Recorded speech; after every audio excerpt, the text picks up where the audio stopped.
May tayo nararanasan sa ating buhay, ngunit lagi natin tandaan na anuman ang sitwasyon, anuman ang ating nararamdaman, anuman ang ating karanasan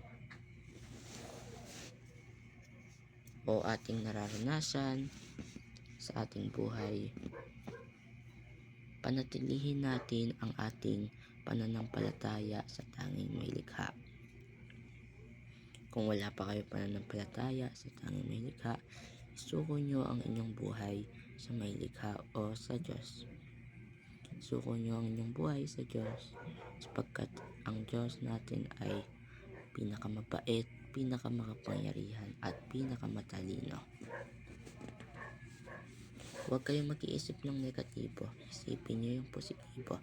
Basahin nyo yung Biblia sapagkat ang nilalaman ng Biblia ay mga aral, mga kwento na katotohanan at mga tao na totoong nabuhay. Lahat ng nandun sa Biblia ay katotohanan. Yung iba dun, magaganap pa lamang, yung iba naman naganap na. Bago nyo po basahin ang Biblia, humingi muna ng tulong sa Diyos. Pagkatapos nun, isulat yung mga scripture, lagyan ng observation, ano ang iyong naunawaan, ano yung iyong napansin sa iyong binasa at application na magagamit upang maisama sa pamumuhay.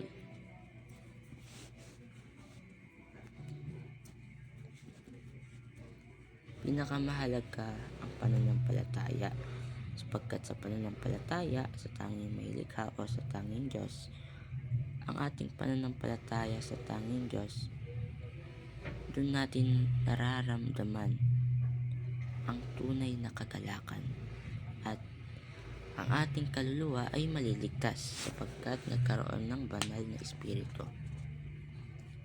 Kapag iyong sinuko ang iyong buhay, magbabago ang iyong mga ginagawa. Kung dati puro ginagawa mo ay walang koneksyon sa may likha, nagbago, may koneksyon na sa may likha ang iyong mga ginagawa. Lahat tayo nagkakamali, lahat tayo may kahinaan at dapat natin tanggapin yan. Ngunit dapat din natin tanggapin na hanggat ating kaya, iwasan. Kapag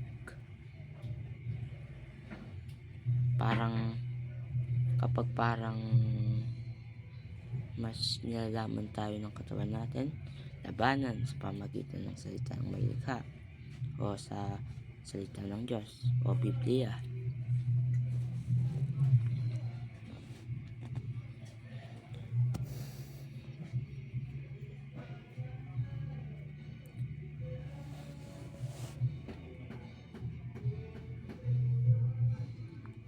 At si Francisco Balagtas, siya ay Pilipino na purong Tagalog ang ginagamit.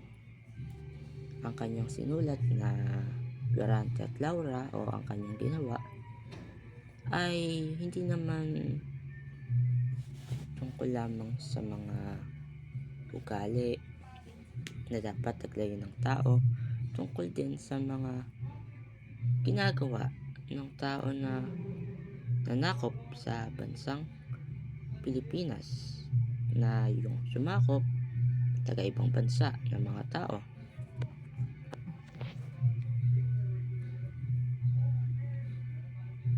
Ngunit balikan natin o lakarin ulit natin patungo sa pinakaunang pinagtayuan natin o pinag-usapan natin.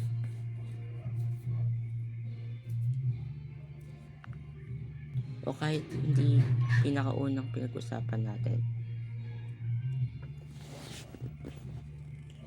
Huwag nyo iisipin ang negatibo, isipin nyo ang positibo. Ano yung positibo? Ang nilalaman ng Biblia. Maraming magpapalakas sa inyo sa Biblia. Basahin nyo ang Biblia. Sabi ko nga, bago nyo basahin, kayo ay manalangin, humingi ng tulong sa ating Diyos. Sapagkat tayo ay hindi perpekto, tayo ay makasalanan. Ano yung makasalanan? Ating katawan. Tayo ay makasalanan. Hindi natin matatanggal ang ating kasalanan hanggat tayo ay buhay pa. Ibig sabihin, lahat tayo dadaan sa pagkamatay. Kaya lahat tayo mawawalan ng kasalanan.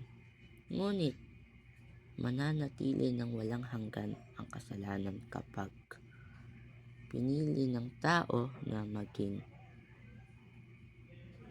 taong walang pananampalataya sa tanging may likha o puro walang ugnay ang ginagawa ng tao sa buhay. Saan mapupunta yung tao na ganun? Sa impyerno o sa aberno. At ang tao na puro ginagawa ay may ugnay sa may likha o mas maraming oras sa may likha kaysa sa mga gawain na walang ugnay sa may likha, hanggang sa kamatayan, ganun pa rin yung ginagawa ng tao, maliligtas ang kaluluwa ng tao, magiging perpekto at magkakaroon ng bagong katawan. Kapag nagkaroon ng bagong katawan, magiging perpekto na yung tao.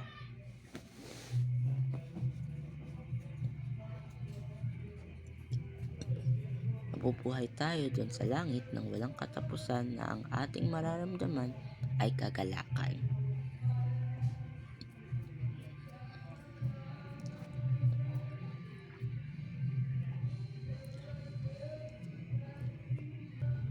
At masasabi ko lang sa sitwasyon na kayo ay nagkakaroon ng pagnanasa o pagnanais ng inyong katawan.